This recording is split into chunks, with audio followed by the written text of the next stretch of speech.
حضرت غوث پاک جیلانی شیخ عبدالقادر رضی اللہ تعالیٰ غوث اعظم درمیان اولیاء چو محمد درمیان انبیاء۔ غوث اعظم کا ولیوں میں وہی مقام ہے جو نبیوں میں رسول کریم کا مقام ہے۔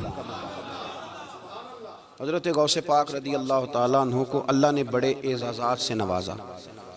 ایک اعزاز اللہ نے یہ دیا کہ ماں کی طرف سے حسینی ہے، باپ کی طرف سے حسنی سید، نانا بھی اللہ کے ولی، دادا بھی اللہ کے ولی، پھپھی بھی اللہ کی بہت بڑی ولی ہے، بہت بڑی ولی۔ والد گرامی، آپ نے وہ سیب والا واقعہ تو بڑا ہی سنا ہوا ہے، اس طرف تو میں نہیں جاتا۔ ماں بھی اللہ کی بہت بڑی ولی ہے۔ یہ اللہ نا اسباب بناتا ہے، خود ماحول بناتا ہے۔ آپ کے جو والد گرامی تھے ان کا نام تھا ابو صالح سید موسیٰ جنگی دوست رحمت اللہ علیہ۔ بادشاہ کے کچھ سپاہی تھے جو مٹکے اٹھا کے جا رہے تھے، اور مٹکے تھے شراب کے بھرے ہوئے، مٹکے اٹھا کے جا رہے تھے۔ حضرت سید محمد موسیٰ جنگی دوست رحمت اللہ علیہ بھی قریب سے گزرے۔ یہ کیا ہے بھائی؟ بدبو سے سمجھ تو گئے، تصدیق کے لیے پوچھا کیا ہے؟ انہوں نے کہا جناب یہ بادشاہ کا سامان لے کے جا رہے ہیں۔ آپ تو جھنڈے والی گاڑی کو ویسے نہیں نہ پوچھ سکتے، سوال ہی نہیں پیدا ہوتا۔ آپ چونکہ جمہوری لوگ ہیں، آپ نے تو بس دفتر بنانا ہے، جب الیکشن ہوگا نا اپنے دروازے کے سامنے سارے محلے سے لڑائی لینی ہے کہ ووٹ میرے آکھے دیں۔ پھر ٹھیک 1.5 مہینے کے بعد سجدہ صاف بھی کر جاتے ہیں، بندہ غلط سی میں نے پتہ ہی نہیں لگا۔ تو یہ پہلے سوچنا تو تھوڑا سا ایسے ہی بلا وجہ الیکشن تو روز کبھی کبھی آئے گا، تو ہم نے ایک جگہ تو روز رہنا، ایک دوسروں سے جھگڑے کرنا اور معاذ اللہ تعالیٰ غیبتیں کرنا، عزتیں اچھالنا، یہ مسلمان کا شیوا نہیں ہے۔ حضرت غوث پاک کے والد نے پوچھا کیا لے کے جا رہے؟ بادشاہ کا سامان ہے جی۔ ہاتھ میں ڈنڈا تھا، 3 مٹکے تھے شراب کے بھرے ہوئے، زور سے ایک ڈنڈا مٹکوں پہ مارا تو مٹکے ان کے سروں پہ ٹوٹ گئے۔ بادشاہ سلامت، ہم سارے تقریباً بادشاہ سلامت ہوتے ہیں، یہ کسی کی جرت ہے مطلب میرے گھر کے معاملے میں مداخلت کرے، اور پھر بادشاہ ہو۔ لوگوں نے جا کے بڑی غیبتیں کی، بڑی بڑی کہانیاں سنائیں۔ اس نے تو توڑ دیا جی مٹکے آپ کے، نے کوئی حال نہیں چھوڑا۔ تو بادشاہ کہنے لگا بلاؤ سید موسیٰ پاک جنگی دوست رحمت اللہ علیہ کو بلا لیا۔ تو کہنے لگے بادشاہ تمہیں پتا تھا مٹکے کس کے ہیں؟ آپ فرمانے لگے پتا تھا مجھے۔ کہا کیوں توڑے؟ فرمایا اس لیے توڑے کہ مجھے تیرے اوپر رحم آ گیا تھا، تو اگر شراب پیے گا تو دوزخ میں جلے گا، مجھے رحم آیا تھا میں نے توڑ ڈالے۔ تو کہنے لگا آپ کون ہیں؟ تو آپ فرمانے لگے میں محتسب ہوں، میری حساب کتاب لینے کی ڈیوٹی ہے، محتسب ہوں، غلط آدمی کا حساب کروں گا۔ تو بادشاہ کہنے لگا کس نے ڈیوٹی لگائی آپ کی؟ فرمانے لگے میری ڈیوٹی میرے رب کریم نے لگائی ہے، میری ڈیوٹی اللہ نے لگائی ہے۔ تأمرون بالمعروف وتنہون عن المنکر، مسلمان کے ذمے ہے اچھائی کا حکم دے گا، برائی سے روکے گا، یہ ذمہ داری ہے میری، اللہ نے ڈیوٹی لگائی ہے۔ بادشاہ پہ اتنا روب طاری ہوا کہ کہنے لگا حضور آپ کی بڑی مہربانی، آپ نے یہ کام کیا۔ کہنے لگا جناب اگر آپ اجازت دیں تو میں بھی آپ کو محتسب نہ بنا دوں، آپ میرے وزیر بن جائیں، کوئی بندہ اس طرح کا کام کرے تو اسے روکیں۔ تو آپ فرمانے لگے نہیں، تو اپنی نوکری سنبھال کے رکھ، جسے اللہ ڈیوٹی پہ لگائے اسے پھر بندوں کی ڈیوٹیاں نہیں کرنی چاہیے۔ یہ اعزاز اللہ نے انہیں دیا، یہ شان رب کریم نے عطا فرمائی۔ ان کے صاحبزادے تھے حضرت غوث پاک جیلانی رضی اللہ تعالی عنہ۔ اللہ تعالیٰ نے جب کسی شخص سے کام لینا ہوتا ہے تو اللہ اس کے لیے اسباب بھی خود ہی پیدا کر دیتا ہے۔ علامہ اقبال اپنے استاد کی بڑی قدر کرتے تھے، شمس العلماء کی۔ تو ایک دن حضرت شمس العلماء سے کہنے لگے استاد جی آپ کی مہربانی سے پڑھ گیا ہوں۔ تو فرمانے لگے پتر تیری کلاس میں تو 250 لڑکا تھا، میری مہربانی تو سب پہ تھی، پر سارے تو اقبال نہیں نہ بنے۔ فرمانے لگے تیرے اندر بھی کوئی خوبی تھی، اس کی وجہ سے اللہ نے تجھے یہ اعزاز، کوئی چیز تیرے اندر بھی۔ اللہ تعالیٰ جب کسی بندے کو نوازتا ہے نا تو بندہ بھی محنت کرتا ہے، لیکن اس کی محنت سے زیادہ اللہ کے فضل کا دخل ہوتا ہے۔ تو بندے کئی دفعہ کہنے لگ جاتے ہیں بڑی مشقت کی، بڑی محنت کی، کچھ بھی نہیں ہوتا، زیادہ اللہ کے فضل کا انحصار ہوتا ہے۔ رب جیسے چاہتا ہے ویسے فیصلے دیتا ہے۔ آپ فرماتے ہیں کہ میں چھوٹا سا تھا، والد انتقال کر گئے، والدہ تھی میری اور ہم 2 بھائی تھے۔ فرماتے ہیں بچے کھیلنے کے لیے نکلے تو میں بھی ان کے پیچھے کھیلنے نکل گیا۔ ایک بیل بچوں کے قابو آ گیا، تو بچوں کے قابو کو چیز آ جائے تو پھر وہ اس کا جو حال ہوتا ہے وہ تو ہمیں پتہ ہی، ہم سارے بچے رہ چکے ہیں۔ تو کہتے ہیں وہ بیل قابو آ گیا، کوئی اس کے کان چھیڑتا، کوئی اس کی دم چھیڑتا، کوئی اس کے سینگ چھیڑتا، کوئی کسی جگہ سے اسے تنگ کرتا، مختلف بچے اس کو نا دم سے پکڑ کے ہلاتے، بیل بھاگتا۔ حضور غوث پاک فرماتے میں بھی آگے بڑھا، اور میں نے جب اس کی دم پکڑ کے ہلائی تو بیل نے میری طرف منہ کیا اور کہنے لگا عبد القادر تو نہ ایسے کر، بول کے کہنے لگا تو نہ ایسے کر، تجھے رب نے ان کاموں کے لیے پیدا نہیں فرمایا۔ آپ فرماتے مجھے اتنا خوف طاری ہوا، بیل کو بولتے دیکھا تھا پہلی دفعہ، بیل کو۔ اب میرے سنی کو بھی دلیلوں کی ضرورت ہوتی ہے نا، دلیل نہ دیں، کسی بزرگ کی بات سنائیں تو سنی بھی تھوڑا تھوڑا دائیں بائیں دیکھتا ہے۔ یہ شور ایسا ہوا ہے نا، پراپوگنڈا ایسا ہے۔ میں حدیث پاک سنا دیتا ہوں۔ رسول کریم صلی اللہ تعالیٰ علیہ وآلہ وسلم فرماتے ہیں ایک شخص نے بیل پہ سواری کر لی تھی۔ بیل سواری کے لیے نہیں پیدا کیا گیا، سواری کے لیے اونٹ ہیں، خچر ہیں، گھوڑے ہیں، گدھے ہیں، بیل کھیتی باڑی کے لیے۔ اس شخص نے جب بیل پہ سواری کی تو بیل پیچھے مڑ کے دیکھنے لگا اور کہنے لگا یار تو بڑا بیوقوف ہے، بول کے کہنے لگا مجھے اللہ نے سواری کے لیے نہیں پیدا کیا، میرے سے وہ کام لے جس لیے میں پیدا کیا گیا ہوں۔ تو بندہ ڈر گیا، کہنے لگا بڑی حیرانگی والی بات نہیں کہ بیل بولتا ہے، تو بیل پھر بول پڑا۔ کہنے لگا اس سے بھی زیادہ حیرانگی والی بات ہے۔ اس نے کہا وہ کیا؟ کہنے لگے مدینے میں نبی پاک آ گئے ہیں اور تو نے ابھی تک کلمہ ہی نہیں پڑھا، یہ اس سے بھی زیادہ حیرانگی والی بات ہے۔ جامع المعجزات میں حدیث موجود ہے، حضور آ گئے اور تو نے کلمہ ہی نہیں پڑھا۔ وہ شخص کہتا ہے میں سر پٹ دورا، جب آ کے سامنے کھڑا ہوا تو حضور مسکرائے، فرمایا آجا پڑھ لے کلمہ، مجھے پتہ ہے تجھے کس نے بھیجا ہے۔ اللہ والوں کی باتیں مان لیا کریں، میں بڑی ذمہ داری سے کہتا ہوں رب کریم کے کوئی بندوں کی بات کتاب و سنت کے خلاف نہیں ہوتی، وہی تو کتاب و سنت آگے پہنچانے والے ہوتے۔ تو حضور غوث پاک فرماتے ہیں میں وہ ڈر کے گھر آیا، جب گھر پہنچا تو میرے کانوں میں آواز آ رہی تھی لبیک اللہم لبیک لبیک لا شریک لک لبیک۔ فرماتے میں چھت پہ چڑھا اور میں نے جیلان میں اپنی چھت پہ کھڑے ہو کے دیکھا تو حج کے دن تھے، میری سیدھی نظر میدان عرفات پہ گئی، لوگ میدان عرفات میں بیٹھ کے لبیک لبیک پڑھ رہے تھے۔ پہلے میں وہاں سے ڈر کے آیا، پھر چھت سے ڈر کے نیچے اترا، ماں کو ساری بات بتائی تو کہتی ہے میری ماں کہنے لگی بیٹے جب تو پیدا ہونے والا تھا تو مجھے بڑی بشارتیں ملتی۔ فرماتے ہیں ماں نے نا کھولا بکسا صندوق تو 80 دینار نکالے، فرمایا پتر تم 2 بھائی ہو اور تمہارا باپ کل جاگیر یہ 80 دینار چھوڑ گیا، 80 40 تمہارے 40 تمہارے بھائی کے۔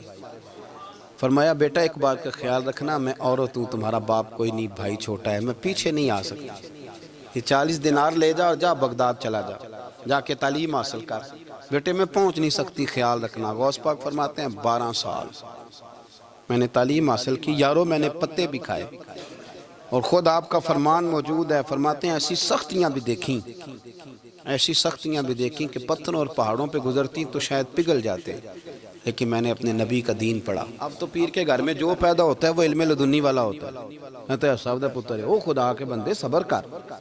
اگر غوث پاک حسنی حسینی سید ہو کے باقاعدہ پھٹی پہ بیٹھ کے پڑھتے ہیں، تو کس پیر کا مرید ہو گیا جسے علم ہی کوئی نہیں، جو جاہل آدمی ہے؟ یہ ضروری ہے، علوم دینیاں ضروری ہیں، اس کے بغیر کام نہیں چلتا۔ اور غوث پاک رضی اللہ تعالیٰ عنہ کی آپ پوری زندگی پڑھ کے دیکھ لیں، غوث پاک تمام اولیاء کے امام ہیں، ساری زندگی۔ غوث اعظم سے کسی نے پوچھا آپ نے سب سے زیادہ دین کا کام کس طرح کیا، تو فرماتے ہیں تقریر کے ذریعے۔ اب تقریر کرنے والا مولوی ہوتا ہے اور تویز دینے والا، سبحان اللہ۔ غوث پاک رضی اللہ تعالیٰ عنہ فرماتے ہیں میں نے دین کا سارا کام کس ذریعے سے کیا ہے؟ ہفتے میں 3 جلسے کرتے تھے اور 70 ہزار کا مجمع ہوتا تھا، اور بغیر لاؤڈ سپیکر کے تقریریں ہوتی تھیں، اور فرماتے ہیں جیسی سمجھ پہلے بندے کو آتی تھی ویسی آخری والے کو آتی تھی۔ لوگوں نے کہا حضور یہ کرم کیسے ہوا؟ فرمانے لگے میں نے جب تعلیم حاصل کر لی تو بولنا آتا ہی نہیں تھا، تو میں بڑا پریشان، ایک دن سو گیا تو خواب میں رسول کریم کا دیدار نصیب ہوا۔ فرمایا تو واز کیا کر، تیرے واز سے لوگوں کو فائدہ ہوگا۔ یا رسول اللہ میں اجمی بندہ ہوں، لوگوں کے سامنے کیسے بات کروں گا؟ تو حضور نے فرمایا منہ کھولنا ذرا۔ کہتے میں نے منہ کھولا تو محبوب نے 7 دفعہ لعاب دہن ڈالا میرے منہ میں۔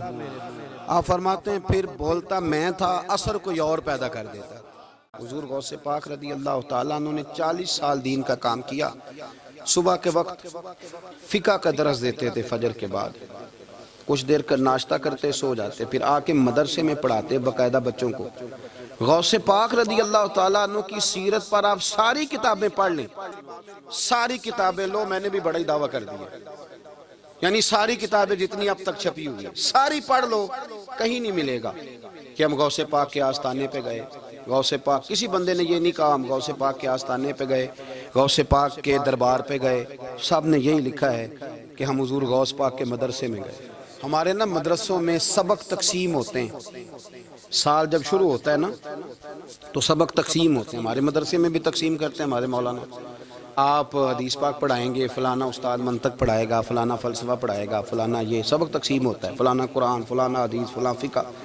تو غوث اعظم کے مدرسے کے جو ناظم تعلیمات تھے وہ کہنے لگے حضور سبق بانٹنا ہے تو آپ کو کون کون سے سبق دے دیں، کون کون سا پیریڈ پڑھائیں گے؟ تو آپ فرمانے لگے نہیں پیریڈ رہنے دو۔ حضور پھر فرمایا اس طرح کرو، لائق لائق بچے تم رکھ لو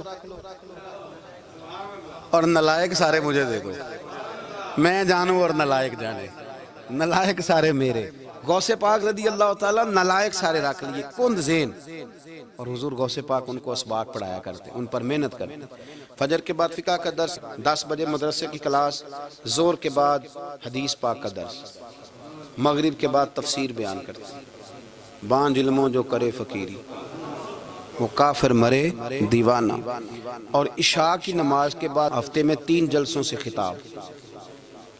اور یہ سارے کام کر کے نا تو پھر بھی غوث اعظم جب دنیا چلی جاتی تو وضو کر کے مصلی پہ بیٹھ جاتے، اور 40 سال بیت گئے، ساری رات اللہ کی بارگاہ میں عبادت کرتے۔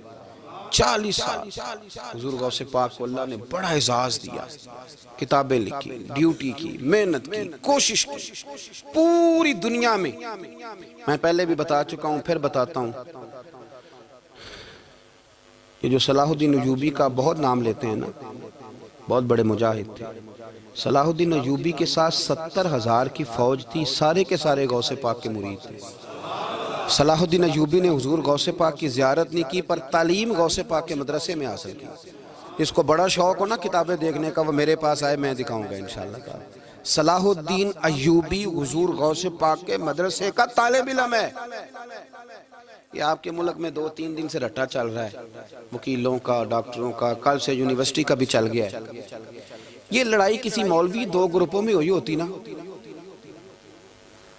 چلو نام بولو، میں نے پتہ ہے اگلی گل دا بھی، کسی مولویوں کے 2 مدرسوں میں ہوتی نا تو جو طوفان اٹھنا تھا نا ہر چوک میں، مولوی لڑاندے بڑا نہیں، یہ بڑی۔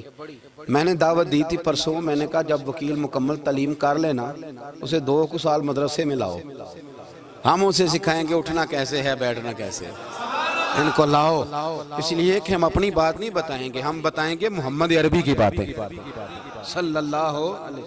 مہربانی کرو، مجھے کوئی شکوہ نہیں ان سے، کوئی کسی قسم کا نہیں، اس لیے کہ ہمارے ملک میں نا احتجاج کا کلچر پرموٹ کیا گیا ہے، ہم نے یہ ماحول بنا کے دیا ہے سڑک بلاک کرنے کا۔ یہ ہمارے قریب ایک گاؤں ہے تو روز ڈکیتیاں ہوتی تھی، بچہ بھی قتل، پولیس والے سنتے ہی نہیں تھے، ان بیچاروں نے روڈ بلاک کیا تو سب صحیح ہو گیا، اسی وقت سارا کچھ ہو گیا، اب پہرے داری بھی لگتی ہے، اب جناب چوکیاں بھی قائم ہو گئی، سب کچھ ہو رہا ہے۔ مزاج بنا دیا ہم نے، یہ عدم برداشت ہے، یہ کلچر خطرناک ہے، یہ کلچر تباہ کرے۔ وکیل کوئی غیر نہیں، ہمارے اپنے بھائی ہیں، کون ہیں وہ؟ ڈاکٹر کون ہے؟ ہمارے اپنے۔ یہ جو بچے یونیورسٹی میں لڑے کون ہیں؟ ہمارے اپنے۔ ہم ان کو کاٹ کے نہیں پھینک سکتے، یہ کوئی دوسرے لوگ نہیں، سب کو ضرورت ہے ایک دوسرے کی، لیکن خدا را مہربانی کرو، معاشرے میں برداشت کا کلچر پیدا کرو، سکون کا کلچر پیدا کرو، سہنا سیکھو۔ سنو ایک بات کرتا ہوں، اللہ کرے کہ میں سمجھا سکوں، سارے فیصلے خود نہ کرو۔ اگر تمہیں نظر آئے نا کہ آپ کے ساتھ کہیں ناانصافی بھی ہو رہی ہے تو ساری عدالتیں دنیا میں نہیں لگنی، ایک قیامت میں بھی لگنی ہے۔ ہاں امام حسن کو زہر دے دیا گیا تو امام حسین کہنے لگے بھائی بتاؤ کس نے دیا ہے؟ فرمایا حسین اگر وہی وہ نہیں جس پر مجھے شک ہے تو میں کسی آدمی کا بلا وجہ تمہیں نام کیوں بتا دوں؟ کہا پھر بھائی آپ اشارہ تو نہیں بتا دیں؟ تو فرمایا حسین اگر وہی ہے نا جس پر مجھے شک ہے تو پھر بھی میں نے فیصلہ اپنے رب پہ چھوڑ دیا۔ فرمایا میرے رب سے زیادہ بہتر فیصلے کرنے والا کوئی موجود کچھ فیصلے اللہ پہ چھوڑ دو. آپ یقین کریں آپ کو بڑا ہی مزہ آئے گا, آپ کو سکون آئے گا زندگی میں. کچھ فیصلے اللہ پہ چھوڑو, برداشت کا کلچر پرموٹ کریں اس وطن کے اندر. یہ بڑا پیارا ملک ہے, اس میں برداشت کا کلچر پیدا کریں. وکیل کو ہر وقت ڈاکٹر کی ضرورت ہے, ڈاکٹر کو ہر وقت وکیل کی ضرورت ہے. ہم ایک دوسرے کے بغیر دیکھیں نا, میں نے آئین بھی رکھا ہوا ہے پاکستان کا, لیکن اس کے باوجود کوئی مسئلہ بن جائے تو میں کسی وکیل صاحب کو فون کرتا ہوں. میرے دوست ہے, میں پوچھتا ہوں کہ یار یہ مسئلہ ہے, اس کا کیا حل ہے. ہم مل کے رہتے ہیں معاشرے میں. برداشت کے کلچر کو پرموٹ کریں, پیار کریں, محبت بانٹیں. یہ وطن ہے, اس کو مل کے سنواریں گے تو انشاءاللہ تعالی یہ رسول اللہ کے دین کا قلعہ بنے گا بڑا مضبوط. اس سے پیار کریں. مثبت غلط بات ہے تو اس کو آپ سمجھائیں, اس پر تبلیغ کریں, لیکن یہ نہ کریں کہ آپ عدم برداشت کا ماحول پیدا کریں. حضور غوث پاک رضی اللہ تعالیٰ عنہ دین کا کام. ایک بات, اللہ والوں کے پاس لوگ دعاؤں کے لیے جاتے ہیں. کیوں جاتے ہیں؟ سنو, میرے ساتھ ایک شخص رہتا ہے, صبح سے شام تک میری ڈیوٹی کرتا ہے, نوکری کرتا ہے, خدمت کرتا ہے, گاڑی چلاتا ہے, یہ کرتا ہے, وہ کرتا ہے. ایک صاحب ہیں جو 3 سال کے بعد ملتے ہیں. پھر وہ جو 3 سال کے بعد ملتے ہیں وہ شکوہ کرتے ہیں کہ پیر صاحب اس کی بات زیادہ مانتے ہیں. تو پیر صاحب اب کدھر جائیں, یہ سارا دن پیر صاحب کی مانتا ہے. نہیں سمجھ آ رہی ہے آپ کو بات؟ یہ مزاج ہے نا جی. ایک بندہ سارا دن دنیا داری کرے, مال کمائے, پتہ نہیں جھوٹ بولے, بڑا کچھ کرے, اور ایک اللہ کا ولی جو اپنا بنائے کچھ نہ, سارا دن رسول اللہ کی باتیں کرے, سارا دن اللہ کے دین کی خدمت کرے. اور بھائی وہ جب ہاتھ اٹھاتا ہے نا تو پھر اللہ اس کی بات کو قبول کرتا ہے. کچھ میرے خاص ہیں, کچھ تیرے خاص ہیں, تو کچھ رب کے بھی خاص ہیں. اور اس پر بھی میں پہلے آیت پڑھ لوں گا تاکہ دلیل مضبوط ہو جائے. اللہ فرماتے ہیں واللہ یختص برحمتہ من یشاء. فرمایا میں نے کچھ بندوں کو اپنی رحمت سے اپنا خاص بنا لیا. کچھ بندے اللہ کے بس اللہ کی بارگاہ میں وہ دعائیں کرتے ہیں تو اللہ قبول فرما لیتا ہے. پتر اللہ ہی دیتا ہے, لیکن اللہ کا ولی دعا تو کر سکتا ہے نا. اللہ کا ولی, میری بات کی سمجھ آ رہی ہے؟ بیٹا کون دیتا ہے؟ اللہ. حضرت محدث اعظم رحمۃ اللہ علیہ کے پاس ایک شخص نے آ کے کہا جی ولی اللہ بیٹا دے سکتا ہے؟ آپ فرمانے لگے ولی اللہ اللہ سے ملا سکتا ہے؟ جی وہ تو ہے ہی ولی اللہ, تو اس نے ملا دینا ہے. تو فرمایا جو اللہ سے ملا دے بیٹا تو چھوٹی سی بات ہے. تو دیکھ نہ کہ جو اللہ تک تجھے لے گیا تو پھر پتر پیچھے رہ گیا. لیکن بیٹا دیتا کون ہے؟ بول کے بتائیں, بول کے. اللہ دیتا ہے. دعا کون کرتا ہے؟ اللہ کا ولی دعا کر دیتا ہے. بی بی آ گئی روتی ہوئی غوث پاک کے پاس, کہنے لگی 6 بیٹیاں ہیں. خامد اور سسر کہتے ہیں کہ 7ویں بھی بیٹی ہوئی تو طلاق دے دیں گے. تھوڑا سا اگر بندہ مالدار بھی ہو تو پھر وہ ہمارا دماغ جہاں مرضی چلتا ہے نا. یہ جہالت آج بھی بہت ساری جگہوں پہ پائی جاتی ہے. تہذیب سکھاتی ہے جینے کا سلیقہ, تعلیم سے جاہل کی جہالت نہیں جاتی. تو رو پڑی. حضور غوث پاک رضی اللہ تعالیٰ نے بلایا اس کے شوہر کو بھی اور سسر کو بھی. فرمایا یہ دیکھ یہ تو اللہ کے کام ہے, جس کو چاہے بیٹیاں دے, جس کو چاہے بیٹے دے. تو جو نہیں مانتے پھر غوث پاک کی بھی نہیں مانتے. انہوں نے کہا جی نہیں دی, میں تو نکاح کروں گا. چلے گئے تو غوث پاک کی بارگاہ میں وہ بیٹی اور اس کا باپ اور اس کی ماں پھر آئے, کہنے لگے حضور مہربانی فرمائیں. پھر اللہ کے ولیوں کے پاس ایک قوت ہوتی ہے جس کا نام مصلح ہے. مصلح بہت بڑی طاقت, بہت بڑی. حضور نے فرمایا دعا صلاح المومن, فرمایا دعا مومن کا ہتھیار ہے. یہ مومن جب ہاتھ اٹھاتا ہے تو پھر عرش کا مالک دروازے کھول دیتا ہے کرم کے. حضور غوث پاک نے مصلح بچھا لیا اور رو پڑے, کہنے لگے مالک کریم اس بی بی کے دل میں کس نے بات ڈالی تھی کہ عبد القادر کے دروازے پہ جا. دیکھیں منانے کا انداز, منانا آتا ہے نا. اللہ کس نے اس کے دل میں بات ڈالی کہ عبد القادر کے دروازے جا, کس نے ڈالی؟ اور مالک اگر تو نہیں ڈالی تھی تو کیا تو اب اپنے عبد القادر کو رسوا کرے گا؟ اگر تو نہیں بھیجا ہے کہ ادھر جا تو اب تو رسوا کرے گا؟ حضور غوث پاک رضی اللہ تعالیٰ نے دعا مانگ کے چہرے پہ ہاتھ پھیرے, بچی کے سر پہ ہاتھ رکھا, فرمانے لگے پتر جا, مجھے امید ہے اللہ نے 6 بیٹیاں دی ہیں تو 7 بیٹے بھی عطا فرمائے گا. تو بی بی کہتی ہے پھر رب نے فضل فرمایا اور 7 ہی بیٹے عطا فرمائے. پھر 7 ہی بیٹے رب کریم نے دیے. تو جو اللہ کی مان تھا پھر اللہ بھی اس کی. تو اس میں اختلاف کی کیا بات ہے؟ یہ سادی سی بات ہے. ایک بغداد کا سوداگر تھا, بڑا مالدار تھا۔ ایک دن اس نے بغداد کے سارے علماء اور مشائخ کی دعوت پکائی تو غوث پاک کے پاس بھی آیا، کہنے لگا حضور شام کا کھانا ہے۔ آپ نے اس کا چہرہ دیکھا تو وہ رو پڑا، کہنے لگا بغداد کے پیر انکار نہ کرنا۔ آپ نے فرمایا تو جا میں آؤں گا۔ شاگرد مرید کہنے لگے حضرت جی آپ بڑی مشغولیت تھی شام کو، فرمایا اتنا بڑا آدمی جب رو پڑتا ہے تو لگتا ہے بڑا مجبور ہے، چلیں گے۔ شام کو جب اس کے دروازے پہ گئے تو کھانا بھی اس نے چنا تو ساتھ اس نے ایک ٹوکرا ایک صندوق بھی لا کے رکھا، اوپر سے خالی۔ جب غوث پاک نے اٹھ کے دیکھا تو اندر اس سوداگر کا بیٹا، اس تاجر کا بیٹا، دونوں ٹانگوں سے معذور، دونوں ہاتھوں سے معذور، ایک ہی بیٹا اپاہج ہے۔ وہ تاجر رو پڑا، کہنے لگا حضور بڑی دنیا جانتی ہے، بڑا مال ہے، اور جب تنہا بیٹھتا ہوں تو کھول کے روتا ہوں۔ وہ بے نیاز ہے نا، ساری زندگی کے بعد ایک بیٹا دیا تو وہ بھی اپاہج ہے۔ حضور بال سفید ہو گئے، لوگوں کی اولاد بڑھاپے کا سہارا بنتی ہے، میں بوڑھے وقت میں اس کو اٹھا کے پیشاب پخانے کے لیے لے کے جاتا ہوں۔ بغداد کے عبد القادر سنا ہے جب تو دعا مانگتا ہے تو رب قبول فرما لیتا ہے، تو مہربانی فرما اگر میرا پتر ٹھیک ہو جائے، میرا زور کوئی نہیں مالک، بے نیاز ہی بڑا ہے، اگر مہربانی ہو جائے۔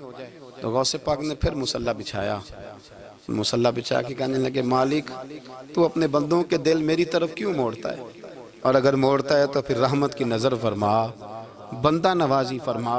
ایک باپ اتنے رو رو کے آنسو بہا رہا ہے تو کرم نوازی فرما۔